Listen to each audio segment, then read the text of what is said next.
Hello, everyone. Did you hear how I said it? Why don't you stop talking? When you use why don't you to make a suggestion, make sure that you sound friendly and helpful, not angry. Why don't you tell our viewers what else we're going to do today? Well, we're going to look at things you might find in the kitchen. But first, let's watch again how Anne finds the things she needs in Sarah's kitchen. Oh, what do you need? I need a sharp knife. The knives are in this drawer. And a wok. Do you have one? Yes, of course, it's in this cupboard. And do you have a, I don't know what it's called, a kind of a saucepan with holes in it? Colander? It's in here too. It's behind the saucepans. We've looked before at words such as in and next to when giving directions. Here we're describing where things are in relation to one another. So Brenton, we have some common kitchen items here. We have a plate, a bowl, and a cup. Can you tell me where they are using the words next to, behind, and in front of? You help me first. Where's the cup? The cup is next to the bowl. Where's the plate? The plate is behind the bowl. And where's the bowl? The bowl is in front of the plate. Now let's look again at Anne describing something she doesn't know the name of. And do you have a, I don't know what it's called, a kind of a saucepan with holes in it? So Brenton, I have a game for you. Well, why don't you tell me what to do? First, look at all these objects here and tell our viewers what they are. What is this called? It's a knife. What do you call these?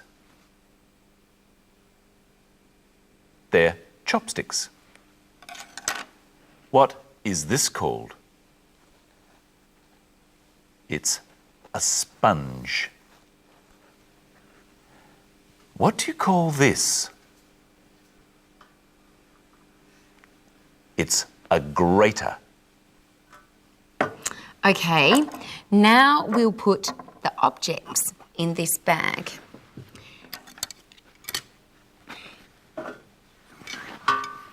And I want you to reach in and describe what you feel. I'd better be careful. And at home, see if you can guess which object Brenton is describing. What's the first one? Well, it's long and thin. It's made of wood. It's thinner at one end than the other. Oh, here's another one. Is the end sharp or blunt? It's blunt.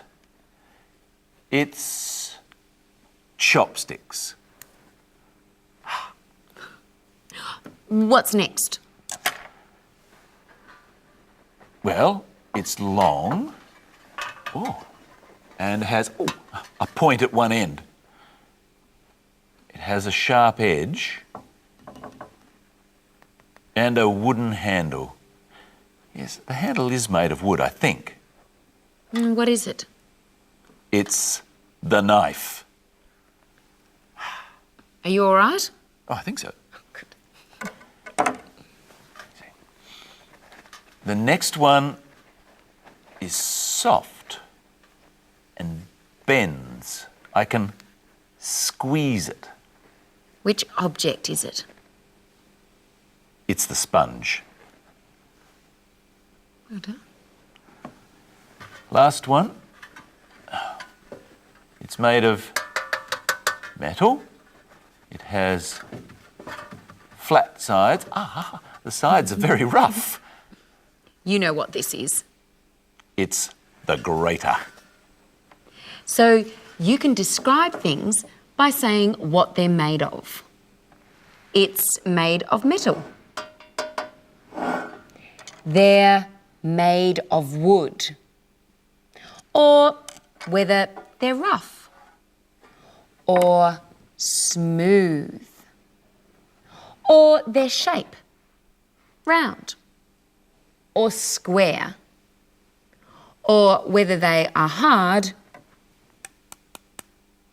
or soft. Sharp or blunt. Now let's look once more at our story. Anne is asking Sarah for a bowl the right size. And I'll need a bowl. Large or small? Big enough to hold these prawns. Big enough to hold these prawns.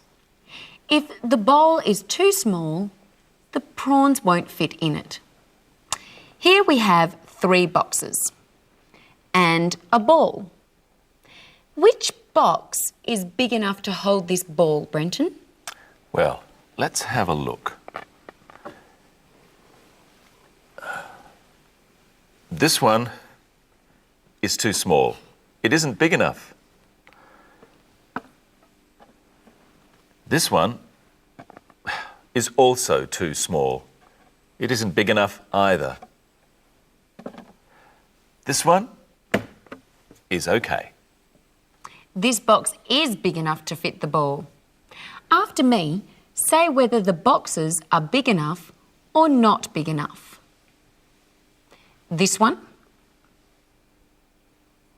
It's not big enough. And this one? It's big enough. The word enough also reminds us that English is a very strange language, especially the way that words are spelled. Brenton, tell me some words that have O-U-G-H in them.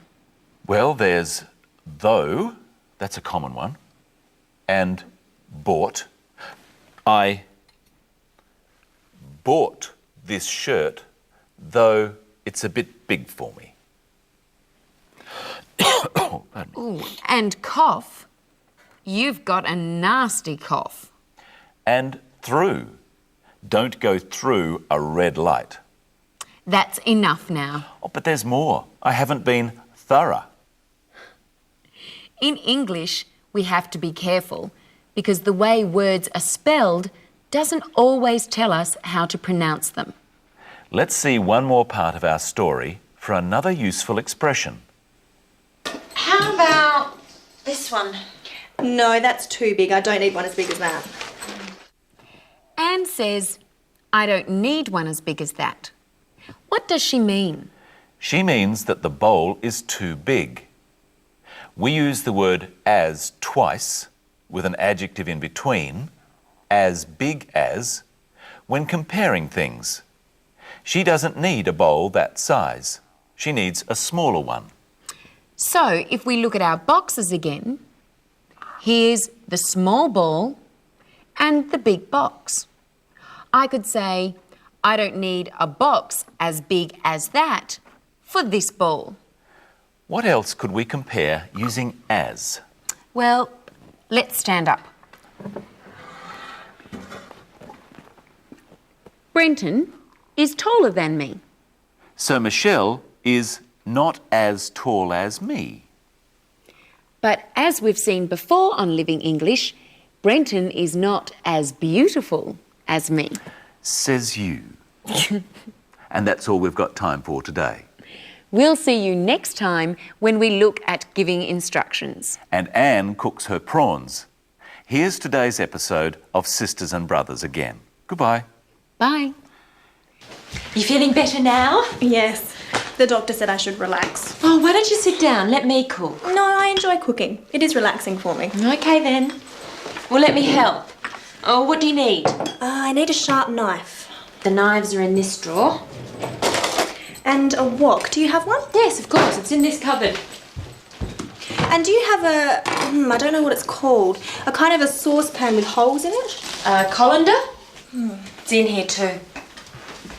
It's behind the saucepans.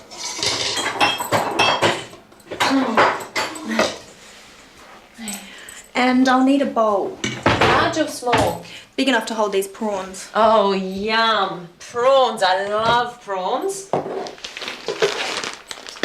How about this one? No, that's too big. I don't need one as big as that. This one? That's perfect. Okay, I'm ready.